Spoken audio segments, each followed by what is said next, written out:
Chers auditeurs et téléspectateurs de la radio et télévision Tambara, vous pouvez désormais suivre votre chaîne de télévision préférée Tambara sur le satellite Badrsat 7, angle 26 degrés Est, fréquence 11010, polarisation verticale, symbole 27500. Suivez le journal avec STM Transport Voyageurs. Une nouvelle façon de voyager.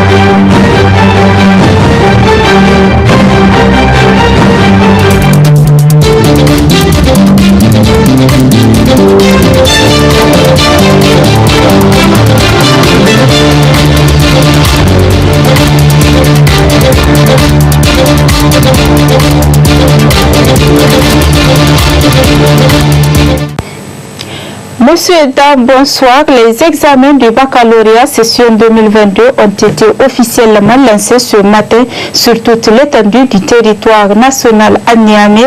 C'est le ministère de l'Enseignement supérieur, PhD Mamoudou Jibo, qui a procédé au lancement des épreuves écrites au lycée Issa Korombe. Zainabou Gagara était sur les images de Kantama Ibrahim pour ce compte rendu.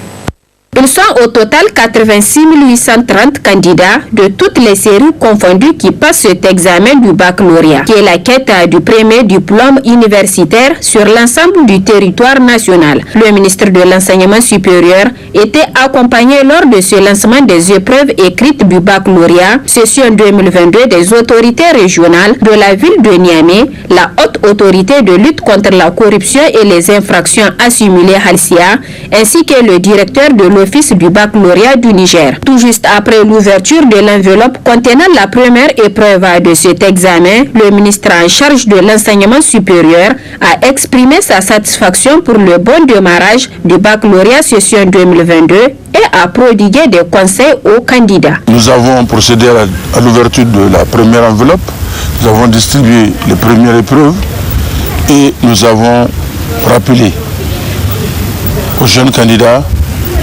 que leur avenir est d'abord entre leurs mains, qu'il faut d'abord se faire confiance en soi-même, il faut rester serein et croire qu'avec la préparation faite, avec le programme exécuté, avec l'assiduité, tout est possible.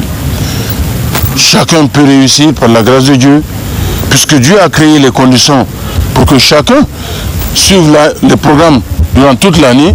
Dieu a créé les conditions pour que chacun puisse vivre ce jour en salle.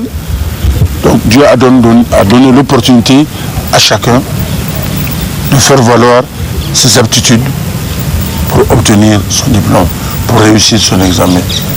Nous souhaitons bonne chance aux candidats. Nous prions Dieu qu'il nous permette d'achever toutes les épreuves en paix, de la quiétude, et nous souhaitons que pour une fois, le Niger sorte des misérables 35% dont nous satisfaisons chaque année. Un système éducatif qui ne peut pas produire plus de 84% est un système éducatif défaillant. Il faut, à partir de cette année, avec la quiétude que le président de la République nous a permis d'obtenir sur le front social, avec les enseignants chercheurs et tout le monde, même les étudiants et les élèves, il faudrait que nous puissions revenir à une école normale. Une école totalement normalisée qui va produire des résultats acceptables. Présente à cette occasion, la haute autorité de lutte contre la corruption et les infractions assimilées Halsia a réaffirmé sa détermination de mettre fin à toute forme de fraude. Au vu de l'ampleur de la fraude, la Halsia a mis en place des équipes de supervision dans tous les chefs-lieux de région et dans certains départements. La présence de la Halsia ce matin au lancement des épreuves du bac réaffirme sa détermination à promouvoir le principe de responsabilité et à mettre fin aux pratiques frauduleuses. Mettre fin à la fraude sous toutes ses formes. Dans le domaine des examens au concours, c'est notamment la fraude et la tricherie. Les sanctions sont là. Tous les cas qu'on aura à déceler, ils seront traités comme il se doit, conformément à la loi. Espérons que cet examen du baccalauréat session 2022 se passe dans de bonnes conditions. Bonne chance donc à tous les candidats du baccalauréat session 2022. Les pièces d'état civil jouent un rôle très important dans la vie d'un citoyen. Avoir l'acte de naissance, de mariage ou de décès permet l'identification facile d'une personne. Pour connaître l'importance des pièces d'état civil pour une personne, nous nous sommes entretenus avec la mairesse de l'arrondissement communal Niamey 4, suivant ces éclaircissements dans cette édition. La pièce d'état civil, en premier lieu, c'est l'acte de naissance. Ensuite, ici, nous délivrons les actes de mariage. Il y a aussi les actes de décès. L'acte de naissance joue un rôle très important dans la vie de l'être humain. Donc, c'est l'identification de la personne. L'identification de l'être humain, c'est pourquoi dès la naissance, l'enfant doit être identifié. Un enfant doit avoir son acte de naissance dès le premier jour de sa naissance. C'est très important pour sa vie future. Parce que c'est avec l'acte de naissance qu'il faut tout faire. C'est avec ça qu'il faut aller à l'école. C'est ça qui te permet de faire ta nationalité. Même si tu voyages pour les passeports et autres, tu as besoin d'être aidé de ton identification qui est l'acte de naissance. Donc vraiment, c'est un support. C'est une pièce très importante de la vie de l'être humain. Et c'est la même chose. Le DEC aussi, il faut déclarer. Il faut déclarer, parce que même avec l'acte de naissance, on peut avoir d'autres documents. Par exemple, la nationalité. Quand le parent n'a pas un acte de naissance et qu'il est décédé, son enfant peut avoir son certificat de nationalité avec l'acte de décès. Donc le mariage aussi, c'est important dans la vie du couple. Puisque là aussi, nous voyons qu'en cas de décès, dans d'autres dossiers, on les réclame. Donc, vous voyez, c'est des pièces qui sont vraiment importantes. C'est pourquoi il faut aller dans un centre pour accoucher. Ça, c'est à l'endroit des femmes. Il faut vraiment être suivi et puis accoucher dans un centre, ou même si c'est dans le village, les chefs de quartier sont là, ils veillent à ça. Avec la saison pluvieuse qui s'annonce sur toute l'étendue du territoire pour éviter les inondations, beaucoup de réalisations ont été faites par l'État du Niger. Suivez plutôt cet élément de Ibrahima Abdelkader. On s'en souvient tous des inondations ayant occasionné beaucoup de sans-abri, mais également beaucoup de dégâts pour la population riveraine du fleuve. Pour cette année, des dispositions ont été prises par l'autorité communale, comme nous le montrent ces images, pour pallier à ce problème. Nous explique également le chef du village de Nogaré à l'occasion de cette saison hivernale qui s'annonce à grande pompe. La première visite que le président de la République, son Excellence El Hadj Bazoum Mohamed, a rendue derrière le fleuve, c'était pour venir s'enquérir de l'état de la digue de protection de la berge du fleuve. La digue qui fait le tronçon Nongar et Lamorde et Kirkisoy.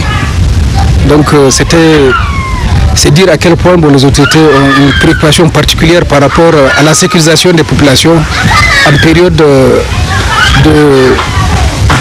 de pluviométrie exceptionnelle qui va engendrer la crue exceptionnelle du fleuve. Donc à ce niveau, à sa suite, toutes les autorités s'affairent au quotidien pour redynamiser la digue de protection afin de la rendre plus solide pour supporter une éventuelle crue exceptionnelle pour protéger les populations. Et bon, il y a eu par exemple au niveau de la ville de Niamey elle-même, a eu à faire une voie latéritique qui permet le désenclavement de la ville et du village de Nongare, en même temps que elle permet la fluidité de l'eau en cas de pluie exceptionnelle. Donc Il y a eu des sillons d'évacuation des eaux de pluie qui ont été réalisés pour, en cas de forte pluie pour que avec fluidité l'eau puisse rejoindre le lit du fleuve avec beaucoup plus d'aisance, contrairement à ce qui était dans le passé, puisque il y a la voie électrique là, vraiment elle a été aménagée de façon à ce que les populations puissent en user à leur aise, tout en faisant en sorte que l'eau de ruissellement puisse suivre, vaquer à son écoulement naturel sans déranger trop les populations riveraines. Malgré toutes ces dispositions qui ont été prises par les autorités pour sécuriser la population, beaucoup reste encore à faire. Un départ imminent de la population encore présente sur les sites d'inondation s'avère nécessaire pour éviter tout désagrément. Il y a des gens qui sont jusqu'à présent dans la partie inondable de Nongare. Pas seulement de Nongare, mais de la mort de Kirkisoy. Mais malgré tout, quand même, il y a eu des actions. Peut-être on peut considérer qu'elles ne sont pas suffisantes, mais il y a eu des actions de relogement de ceux qui avaient été déjà les victimes des précédentes inondations au niveau surtout du site de Seno. C'est là-bas où on a régulièrement transporté les victimes d'inondations pour les sécuriser et les reloger en même temps. Donc ça, c'est quelque chose qui est vérifiable, mais on peut considérer que ce n'est pas suffisant parce que malheureusement, il n'y a pas eu un suivi rigoureux de la suite parce que on a sécurisé quelques inondés, certes, mais il y a une grande partie qui n'a pas été concernée compte tenu du fait que leur investissement est certainement très lourd au point où les pouvoirs publics n'ont pas été en mesure de les prendre en charge et leur trouver des solutions. C'est eux qui sont dans la partie inondable. Pendant ce temps, le ciel, lui, est en train de se remplir de grosses pluies. Des précipitations sont prévues cet après-midi sur Niamey, la capitale. Et pour accompagner les efforts fournis par l'État, l'implication de toute la population s'avère également nécessaire pour qu'aucun Nigérien ne se retrouve sans toit pendant cette saison de pluie. Constat ce dernier temps de l'abondance du fruit ananas sur les rues et les différents marchés de la capitale nigérienne. Notre équipe de reportage était sur le terrain pour s'enquérir de la commercialisation de l'ananas et surtout sa valeur nutritive pour l'organisme. Suivant ce reportage de Moubarek Yakouba. Très abondant dans la capitale ces derniers temps, on a l'impression que le fruit ananas se cultive chez nous. Son abondance peut apparaître une véritable activité économique dans la ville de Niamey, où il se vend en gros et en détail sur les différents marchés ou sur la rue. Chez les fruitiers, l'ananas fait le décor de par de sa disponibilité en grande quantité, bien qu'il soit importé des pays voisins. Selon eux, le prix est abordable avec les tailles de 500 francs, 2000 francs. Le client vient chaque jour à sa recherche. Son abondance s'explique par une forte production dans les pays voisins. L'ananas est un fruit quotidiennement utilisé pour le dessert, de par de sa catégorie, est un fruit sucré et de couleur jaune et contient d'énormes valeurs nutritives. L'ananas est très riche en vitamine A. En plus de la vitamine A, l'ananas est également très riche en vitamine C. Donc ça, ce sont quand même des avantages de l'ananas, parce que c'est un fruit qui va nous permettre notamment d'avoir de l'énergie, de la force par rapport à la vitamine C et d'avoir de la croissance, notamment pour les enfants. La vitamine A, c'est important pour la croissance. Maintenant, en plus de la vitamine A, en plus de la vitamine C, vous avez également dans l'ananas, vous avez de l'eau. Et l'eau de l'ananas, c'est quand même important lorsqu'on sait que souvent dans nos régions, il fait chaud. Donc c'est une des façons d'hydrater son organisme, c'est vraiment de consommer des fruits et légumes. Et l'ananas ayant une forte teneur en eau, donc ça peut permettre d'hydrater l'organisme. Et donc c'est bien, notamment pour les enfants, mais c'est bien aussi pour les personnes âgées. Lorsqu'on sait que ces personnes âgées souvent peuvent ne pas avoir envie de boire de l'eau de façon convenable. Maintenant, en plus de l'eau, en plus des vitamines, on a également des fibres alimentaires.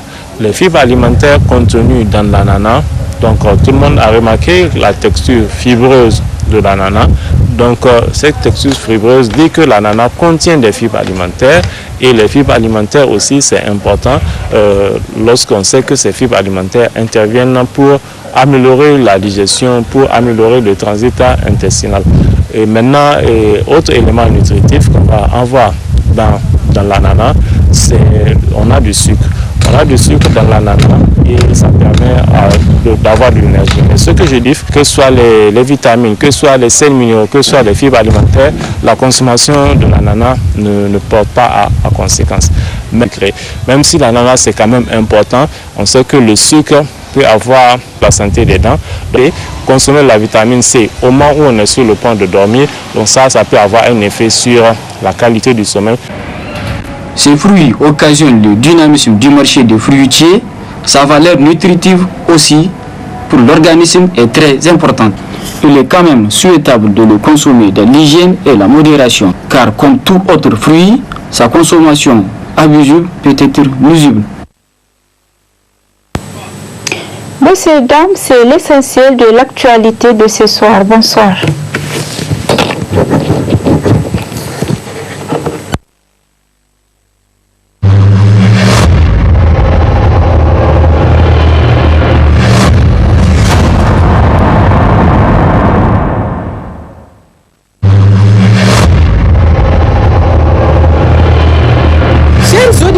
Téléspectateurs de la radio et télévision Tambara, vous pouvez désormais suivre votre chaîne de télévision préférée Tambara sur le satellite Badrsat 7, angle 26 degrés Est, fréquence 11010, polarisation verticale, symbole REC 27500.